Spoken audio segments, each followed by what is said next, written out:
Alright, I started. All right. Maybe we should figure out a way to do it so that we can just go, hey, this is a Doug and Fur show. Right. Well, we will one day. We are getting there. Alright, I'm going to check on your. All right. We are live. Live? We are live. Awesome. All right. Hello, everybody. This is the Doug and Fur Show. My name is Doug Petrozelli. This is my partner in truth. Fernando. And today's topic that we're going to be discussing is coronavirus and the shutdowns. So I just want to know what's your thoughts on that, Fernando. Well, this is a great topic, just because it's so relevant today, and it's relevant to everyone's daily life, right? It's Yes. Some politics that we talk about seems like kind of in reach, but at the same time, it's like, it might not concern me as much. Right. This affects your everyday life, Yeah. right? Absolutely. And I'd say it's especially, I don't want to say super difficult, but it has some level of difficulty to it because we're not doctors, Right. right? So we know what doctors tell us, Right. and whatever research we do on our own. It's not the same as 8, 12 years of schooling, right? Right. So, The other thing I think that we always have to know is that just like anything else, there can be a good doctor and there can be a bad doctor. I know that there was a point in my life where I figured, oh, someone's a lawyer. They must be a good lawyer. They must be smart. Oh, someone's a doctor. They must be smart. Anybody who went through that much schooling has to be on the higher end of the intelligentsia. That's not always true. And I think one of the biggest things is that we can go off of is raw numbers. And I think that's also relevant to right now. Because we are dealing with in the headlines anyway, the Delta variant. There are certain states that want to lock down again, certain countries that are locking down again. And I want to kind of discuss a little bit about what it was at the height of the pandemic, what it is now, and was it justified, maybe we don't have to talk about other countries, but at least in the United States, was it justified to do shutdowns in the way we did them in this country under our Constitution? I don't want to come out and give you too much of my opinion, but I do want to present facts as always. I think I hope our show is geared toward presenting facts. We're biased, we can't help that, but helping the individual make their own choice, their own decision. So, what did you think about the beginning of the pandemic? What are your thoughts? Let's not talk about now. Let's talk about, let's say March, when we saw this was becoming more serious, or at least becoming more prevalent in the news cycles as being very serious. What was your thoughts as that was going through? well, I think when the pandemic first started, right, it was like, it was small in the sense of numbers, but Right. the fear of it was high because we fear the unknown. Right. And as we began to see more and more numbers, the fear just went up. Right. Man, what if we're not prepared to handle this? The statistics have always shown like fairly low death rate, Right. but even 1% of like 100 million people is still a lot of people. Right. And that was one thing that was happening in the beginning. That was the biggest issue in the beginning, is the fact that all these hospitals are full and they can't Right. handle any more people. And when the hospitals are full, I mean, I know people that have died not because of the coronavirus, but because they didn't have a spot in the hospital for them, Right. because the hospitals were so full. Right. So a gunshot victim goes to the hospital, oh, sorry, and there are no respirators, Right. So that was the biggest and most serious issue at Right. first. And also, the coronavirus itself, at the very beginning of the pandemic, the symptoms were different. It affected a different age group. But as all living things, happen every single time it reproduces, there's genetic mutation. Right. Right. Right. And the most adaptable one survives.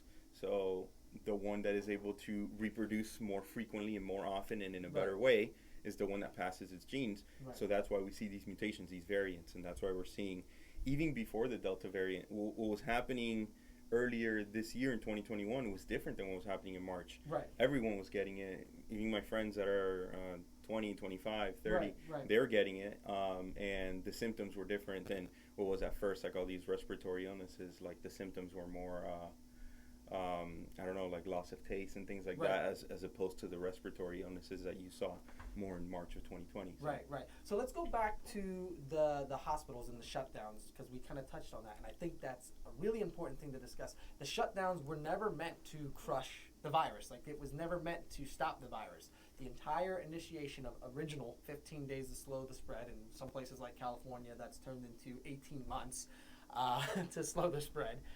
There's places that maybe have opened up a little bit and now they're trying to shut back down again. It was never meant to stop the virus. The shutdowns were literally meant to not overwhelm our hospitals' capacities.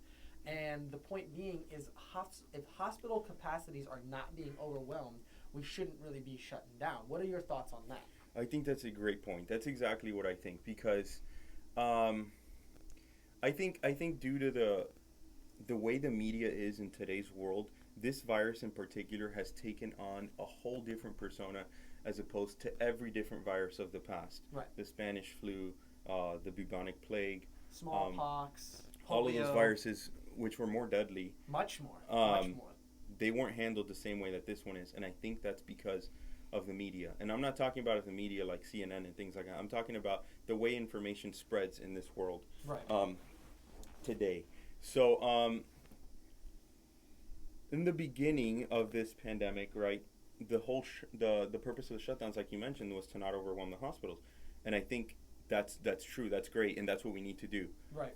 At that point, I'm okay with government intervention Right. as opposed to the freedoms that the United States stands for, Right. because it's a crisis, and Right. it's kind of like the Constitution provides those emergency powers Right. to the government to And handle that would situations be an like that. emergency. That's an Hospitals emergency. being overwhelmed would be an emergency. That's a public health emergency, correct. After that, after our hospitals are equipped to handle, Right. and we have the space and everything like that, that is no longer the emergency. Right. The issue is, people getting sick, Right. just like people getting sick with anything else. Right. And I think you have to look at what lockdowns do, as opposed to like in pros and cons, right? Right. So how they hurt the economy and how much they help to actually Right. prevent the spread of a virus like Right. this, right? So I think it did a lot more harm than good, personally. I do too. And one of the things was the lockdown justified? Because the point was that we never ever saw our hospitals overwhelmed. There may have been certain pockets of hospitals being overwhelmed, and I think that that's maybe justified for certain areas to have a lockdown. But a nationwide lockdown where we never, even New York, who was the epicenter of this nation, as far as outbreaks go, never was overwhelmed. And that was, to me, I was okay with the shutdowns, 15 days to slow the spread.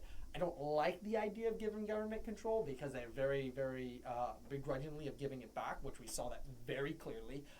Like I said, we live in Florida, so thank God for that. Ron DeSantis, there's a lot of things that opened up by, I think even Disney World opened up by July. So that was March to July. We were pretty much able to do what we wanted to do. We did have some mask mandates. Not that I was particularly a fan of that, but at least that our economy was up and running. Where there was places like California that there was like 14 months where there was nothing open. Only what they deemed essential services, which we could do an entire topic on, entire show on that. I don't.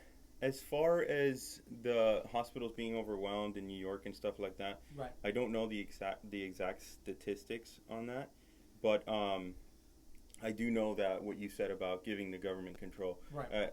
like when it's an emergency, like obviously it needs to be done, Right. but it's always very tricky because of them giving it back.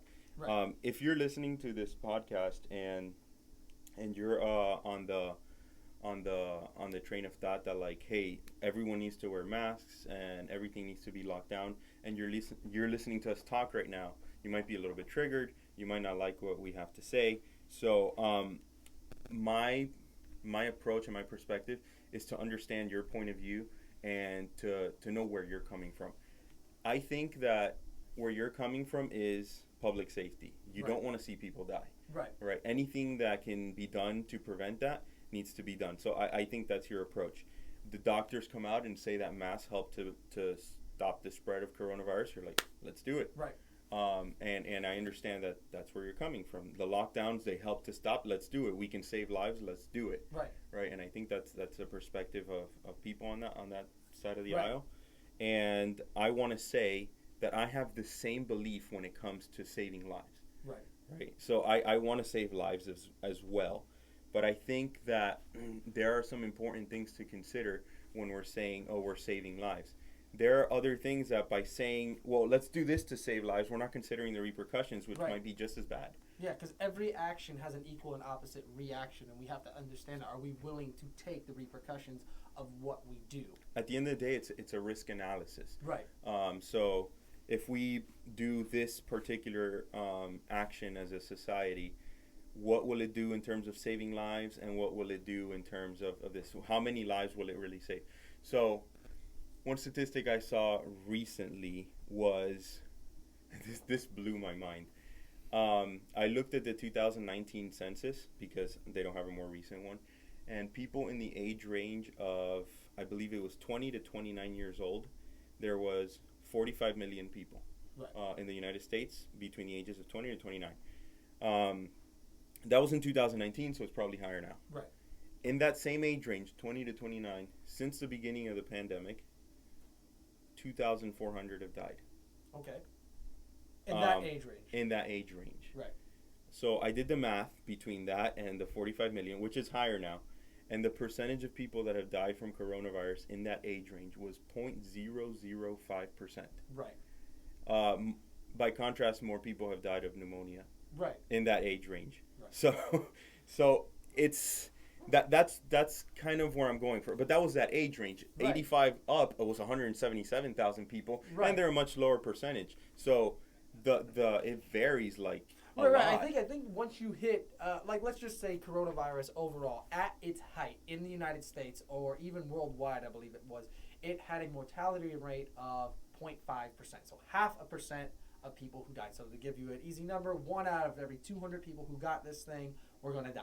So very, very low chance. This wasn't the bubonic plague, which had It's like upwards one- of 90% in some areas, or the Spanish flu that was 20%, and that was also killing people in our age range, 20s, 30s, and 40s.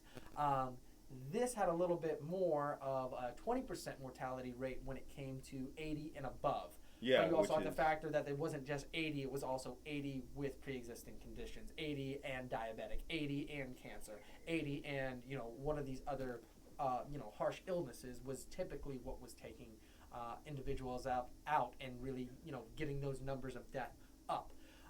And I think that one of the good things was, hey, protect who is vulnerable. Yeah, And I think this state did a really good job at that. exactly. I think when we come to talk about saving lives, we need to save lives where lives need to be saved. Right. And if locking everything down is going to shut every small business around the corner and save 2 people from the coronavirus, but at the end of the day it causes a lot more damage in that other sense, then Right. it's not. I think it's not worth it, and it might sound kind of messed up, like, Well, I mean, 2 people died. Well, here's also the thing: is poverty is also a health issue. When the poorer you are, the poorer Yeah. a nation is, the lower the life expectancy is. And I know that might sound harsh when you talk about putting money over people. That's not the reality. When the economy goes down, there are so many factors as far as crime going up. Never mind a lockdown. What happened with domestic violence, what happened to child abuse, a divorce, all these things have massive repercussions for society at large. Was it worth it? I have to tell you, my opinion is I don't think so. For a 0.5% mortality rate, I just don't think that was worth it. Do I think that we should have protected who was vulnerable? Yes, absolutely. Well, we that's did that here in this state. exactly. In our state, our mortality rate, ranked lower than a lot of the other states that had harder lockdowns, as like New York and California. Which is the thing, is people keep looking at, Florida's doing terribly, because they're looking at the number of cases, not the number of deaths. Right. It's Well, like, 'cause yeah, who there are a ton of cares? cases, but everyone is healing up Right, and who getting this cares? immunity, right? I don't care who's getting the cold and flu. I probably got it. At some point, I never got tested. I felt as though I was young and I was healthy and I didn't have any issues. I know there's been a few times over the last 18 months where I didn't feel great.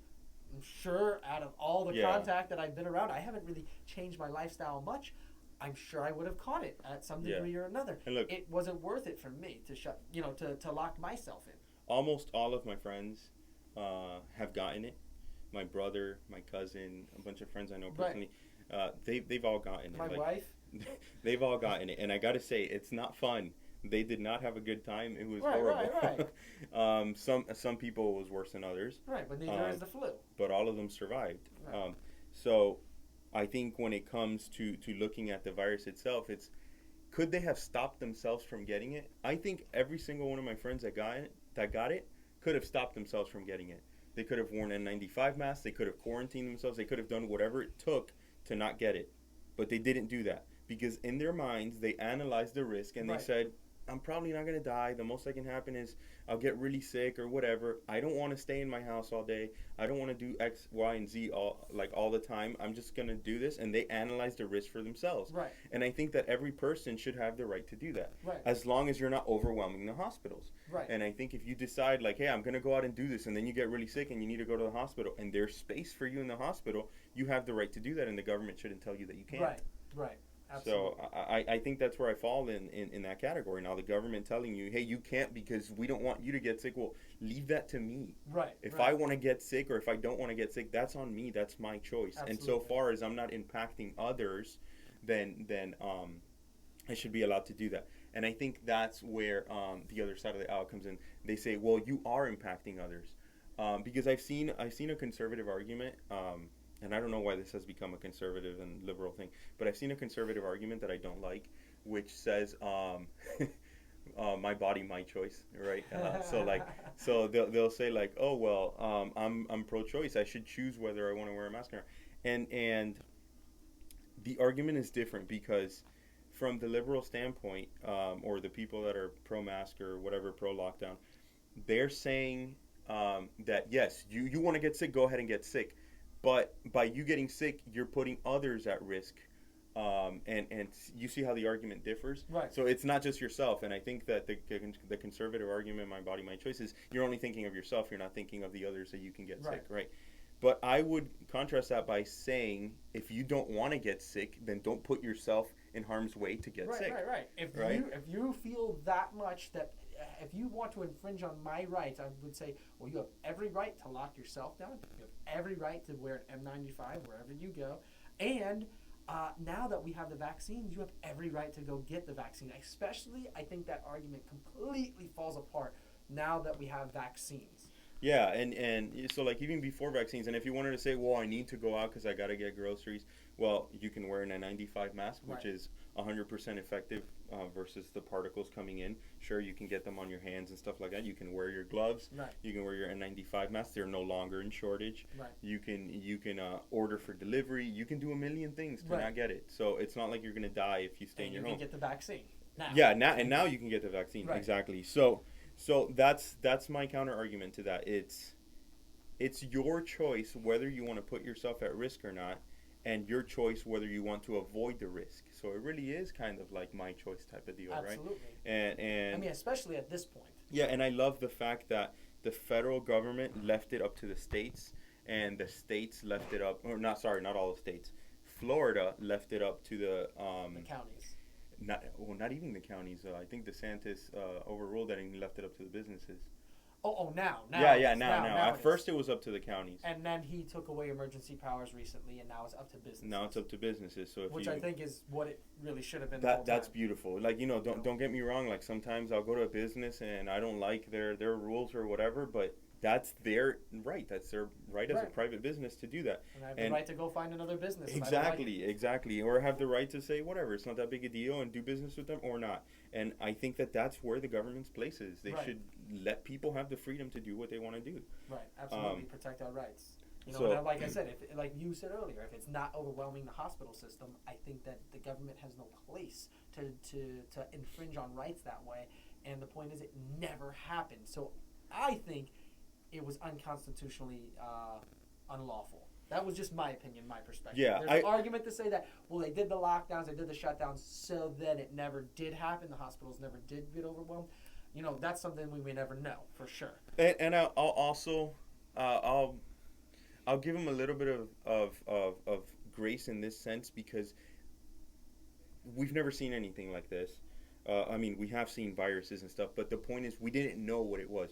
We knew, like, based on numbers, we're like, okay, well, the numbers don't look too bad, but the truth is we don't know how bad it can get. Right. So let's take some preventative action. And I got to say, like, I'll give them some grace in that sense. Like, if you want to lock down for 2 weeks in order to prevent possibly this catastrophe, right? Right. Because, fine. Like, I guess there's argument room for that. Because, I mean, imagine if they didn't do that and this ended up mutating and becoming the Black Plague, and Right, and like 1 in 3 people die, right? And it's Right. like, oh, we should have locked down. Well, so I will give some grace there. Yeah, no, there's a good argument for that, for sure. But definitely, once you start seeing more and more studies and more numbers, I think Florida did a great job. And it's like, dude, you guys make your own decision. And then places like California, where Disneyland was locked for over a year. Yeah, 14 months. That's horrible. Yeah, and that's a big business that made it. How many businesses there didn't make it? Even mid-sized business. Never mind, small businesses got wiped out. Mid-sized businesses. How is that good for a society? Well, even small businesses here in South Florida.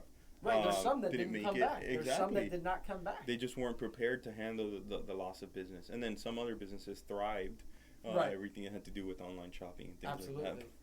But well, one of the other things I wanted to talk about was now we got to talk about the Delta variant because I'm seeing all these numbers saying, cases are up 40%. And we already kind of talked a little bit. I really don't care about the cases because I will say Florida is one of the highest, not even just percentage, but as far as actual case numbers, it's a lot higher than a lot of other places in the country. But I'm not worried about the case numbers. I'm not worried about who's getting the sniffles. I'm not worried about who has a cough. I'm worried about who's dying. So let's talk about death numbers. That's something that's important. One of the other things that I've seen articles on is like, okay, well, Florida has a 40% increase in death. Well, that may be true, but their death, the 7-day rolling average right now, as of today, is 39 deaths in the entire state, a state of 21 million people. 39 deaths in what time period? In a 7-day rolling period. Okay. So that's we're averaging 39 deaths a day. And just to give you an idea of, what was really bad, like New York City was probably one of our biggest epicenters. They were doing 1,000 deaths a day at their height. A day or every 7 days? Well, it was a 7-day rolling average. Okay. So that was average day. Okay. That was what was being averaged on a 7-day period. So just to give you that idea, we're at 39 deaths. So to say that, we increased, 40%, well, that's a small number to a slightly larger number. So what I want to just encourage is anybody that is looking at these numbers and thinking that the Delta variant is, this horrible thing. Well, let's look at the actual raw numbers. Even I think St. Louis is getting a lot of slack right now for opening up and, having all these death rates. Right now, their death rate is a 7-day rolling average. In St. Louis? In St. Louis. The county that St. Louis is in, their mayor, I saw him online. They were giving all these problems with him, and I was like, for one death, average of 1 death a day. Well, I mean, how many people die a day, in the United States? In car accidents. Well, yeah, exactly. Just everything. Shootings. 1,800 people every day in the United States die from heart disease. We cannot shut down for that. Yeah. I understand that heart disease is also not transmissible, but we cannot shut down for, right now with the vaccines, we have brought this disease below flu death mortality. The flu is crazy. 0.1 mortality, so that's 1 out of every 1,000 people is going to die of the flu. That is right now where we are if you've been vaccinated, that we've literally brought the death rate down if you've been vaccinated from COVID. Yeah, and I think an argument to be said is kind of like if you look at car accidents, right? Right. Is there a way to prevent car accidents? Yeah. Yeah, don't drive. Yeah, we can just make outlaw driving. Walk, take a horse, do what you got to do. Just don't drive. That's not realistic, obviously. Right. What does that do to our economy? What does that do to our quality of life? That's the same argument with lockdowns. Is there a way to prevent people dying from corona? Yeah, just lock everybody down. Yeah. It's kind of the same argument. Right. You can prevent all type of diseases forever if everyone just stays inside their house. Yeah, we could lock everybody in their own apartment, and STDs would drop. All type of issues. The flu would drop. Everything would just disappear. Anything transmissible would just go away. I want to touch on something because when we say so earlier, for example, when you said I don't care who has the cough or the sniffles, right. I want to acknowledge that it's obviously more serious than a cough or sniffles for a lot of people. Right. It's pneumonia, it's hospitalization, right. and things like that. And we don't mean that it's not serious. That's not what we mean. What we mean is that you come back from it. And I know in some cases there are long-lasting effects or even lifetime effects. I understand that, even though it's a lower amount of cases. Right. But when we're saying that we're concerned with the death numbers, it's because I feel like that's what truly matters when it comes to society. If you put yourself at risk and you get it, but then you heal, then that's like the same thing with any other risk, right? Like parachuting or like just whatever. The flu every year. We take that risk assessment and we don't shut down for that. Exactly. So I understand that it's because this is this whole new thing that we haven't seen, but I feel like it's so much media influence and just whatever the media wants to push. And I would love to believe doctors and all the numbers they put out, but I'm starting to lose my trust in them because they've lied to us. Right. I mean, well, some have. And some yeah, have, just like anything else. Yeah. There's And it just kind of ruins it. It ruins it in a sense that like you don't trust them the same way, but at the same time it helps because you decide, well, you know what, I'm going to do my own research. Right. And you decide to look up the numbers for yourself if you're that type of person that decides, to put in your own time and effort. Right. But so just to talk about a few things, right, when it comes to vaccinations and masks and things like that. So it's been said that cloth masks don't do anything to stop you from getting the virus. Right.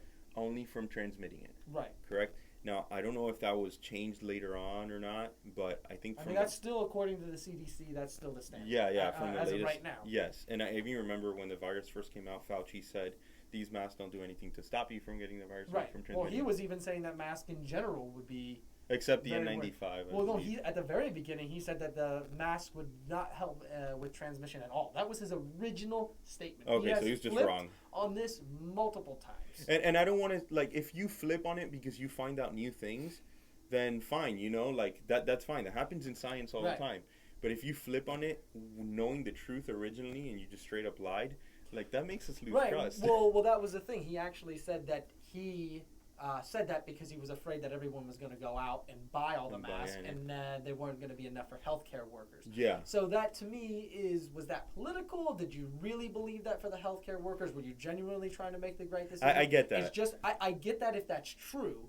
It's just that there's been so much flipping around that it leads me to believe that it was political. Had that happened the one time, maybe I would disagree with you lying to the public, but I would understand why you did it. Yeah. My point being is that you flipped multiple times leads me to believe that even though you're not an elected official, you still like the spotlight that you've been dragged into. You like the power and the influence that you have, and that is essentially what politics is. And I believe his position was supposed to be a non-political position, and he's turned it into a very political, polarizing position. But even if, okay, like let's say I love Fauci, I give him the benefit of the doubt and everything. Right. He's the greatest guy alive, and he only wants what's best for us. Even if I go that route, right?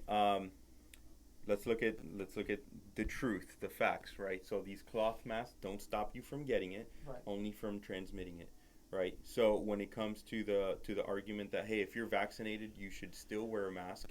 Well, by that logic, I mean, it makes sense because if you're vaccinated, you could still carry the virus, and by wearing the mask, you won't spread it. Right, so that's the argument for that. But then you can come and break that down. Well, but if the other person is also vaccinated, then they won't get it anyway. So why do you need to wear a mask to stop yourself from transmitting it if they're vaccinated and they can't get it anyway? Right. Okay, well then the counter argument is so that people that are unvaccinated don't get it. Well, the people that are unvaccinated because they don't want to get vaccinated. They can go and get vaccinated if they wanted to. It's very available, and at this point, no appointment required. It is a you issue. Exactly. So if I'm not vaccinated and I'm walking around without a mask or whatever, and you're vaccinated, you shouldn't be forced to wear a mask so that you don't give it to me. Like, that's my choice. Right. If I don't want to get it, I should go and get vaccinated. So you shouldn't be forced to be vaccinated and wear a mask, which is what we're seeing in a lot of places now. Right. Now, the other way around, if you're unvaccinated and you're told to wear a cloth mask, well, now you know that's not going to stop you from getting it because a cloth mask doesn't stop you from getting it. It's from you from transmitting it. Well, what does it matter if those people are vaccinated? Right. You're not going to give it to them, right? Exactly. This is assuming 100% effectiveness, which we know it's not. It's, I think, 95. Well, there's a couple of them, and they've ranged from 90 to 95% effectiveness. The Johnson & Johnson, the Pfizer, and then there's one other one. But they've all ranged very high. To give you an idea, the flu vaccine, averages, because we have different variants every year, 45% effectiveness. Yeah. So to let you understand, Yeah. this is a miracle It's a vaccine. exactly. Just to give you an idea, it's a miracle vaccine. There's the idea that you are going to have a 100% cure vaccine. No, I don't think never. that has ever existed. And I mean, if you look at the extremely low mortality rate numbers, right? Right. And then you say 95% effective from getting it, not even dying. Right. And then if you're the 5% that does get it, what is the chance that you're going to die from it? Right. I mean, it's basically zero. I mean, Right, I'd even say statistically insignificant. Right, I forget what the stat was of the mortality rate that's happening right now. I think it was 90. Somebody said, I can't remember, don't quote me. So this was something that was said. This was not an actual written report, but it was being stated. So I think it was a specific hospital in a specific area that were saying 99.9% of their death mortality rates from COVID at this point are strictly from unvaccinated people. So that just speaks volumes. I know that's a specific area. That's not the widespread of the nation. I do believe that I read a stat that said it was 90% of people who are dying right now are unvaccinated. Yeah, so that just doesn't to give make you sense. That number doesn't make sense. That would mean 10% of people dying from COVID are vaccinated, which just contradicts the 95% statistic.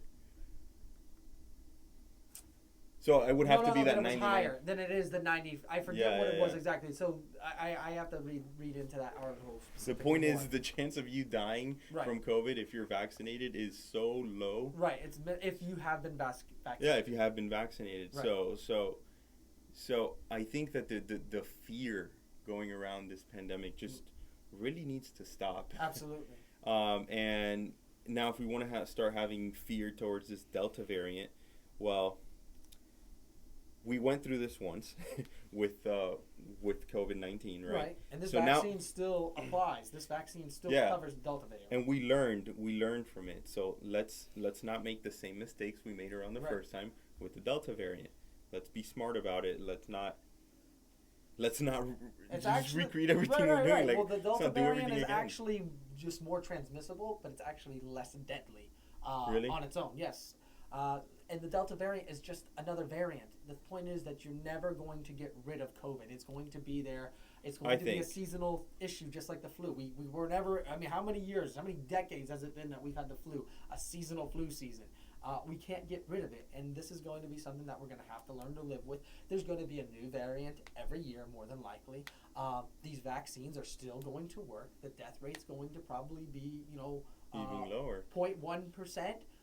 So that's a tenth. That's 1 in every 1,000 people will die that get it. That's something that we have to learn to live with. We have car accidents. That is way more than that of people that are dying from that every year. That doesn't mean we stop driving cars. Yeah, I just I agree there, and I think we just need to learn from the things we messed up around the first time and fix them this time.